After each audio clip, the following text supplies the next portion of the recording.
এই পার্কের মধ্যে সবচেয়ে সুন্দরতম একটি জায়গা হচ্ছে এই জায়গাটা। আর এই জায়গাটার মধ্যে আপনারা দেখতে পাচ্ছেন যে উপরে শুধু ছাতা দিয়ে এ, গেটটা তৈরি করা হয়েছে, মানে শুধু ছাতা এবং বিভিন্ন কালারের ছাতা দেখতে পাচ্ছেন, বিভিন্ন কালারের ছাতা। তো আপনাদেরকে পুরো পার্কটা আমি ঘুরে দেখাবো ইনশাল্লাহ। আপনারা আমার পাশে থাকবেন, সাপোর্ট করবেন এবং আমাদের নরসিংদী ভাই বোনদের অনেক অনেক দোয়া ও ভালোবাসা আছে আমার ফেসবুক পেজ এবং আমার ইউটিউব চ্যানেলে রাশেদুল ব্লগ 09, এবং আমার ইউটিউব চ্যানেল রয়েছে রাশেদুল ব্লগ 09। অবশ্যই আমার ইউটিউব চ্যানেলের সাথে থাকবেন। ধন্যবাদ সবাইকে। নরসিংদী গোল্ডেন স্টার পার্কে যদি আপনারা আসেন, অবশ্যই চেষ্টা করবেন একটু সকাল সকাল আসার জন্য। এখানে আসলে আপনারা বিভিন্ন ধরনের রাইড করতে পারেন খুবই সহজে, এবং মানুষ খুবই কম থাকবে সকালবেলা।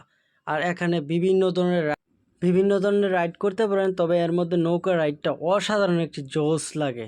আপনারা যদি যান এই পার্কের মধ্যে, নাগরিকাদি পার্কে যান, অবশ্যই নৌকা রাইডটা অবশ্যই করবেন এবং ইচ্ছা করলে ট্রেন জার্নি এবং স্কাই ডাইভও করতে পারবেন। তো আমার কাছে সবচেয়ে ভালো লেগেছিল নৌকা ড্রাইভটা।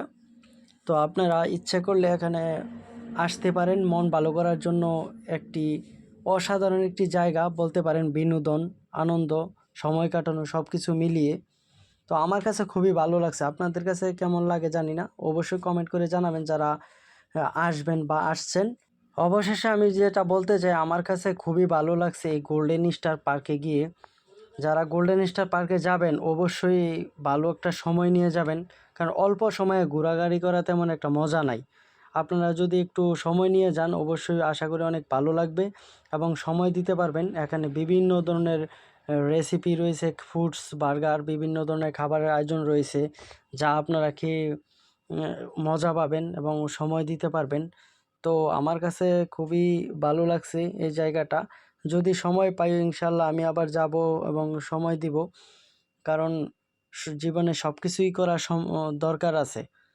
যেখানে কাজকর্মের ফাঁকে ফাঁকে অবশ্যই ঘোরাঘুরি, একটু সময় দেওয়া ফ্যামিলির সাথে খুবই দরকার। তো আপনারা ফ্যামিলি নিয়ে যেতে পারেন এই পার্কে। ফ্যামিলিদের জন্য আশা করা যায় অনেক সুন্দর একটি স্থান নরসিংদী গোল্ডেন স্টার পার্ক। ধন্যবাদ সবাইকে।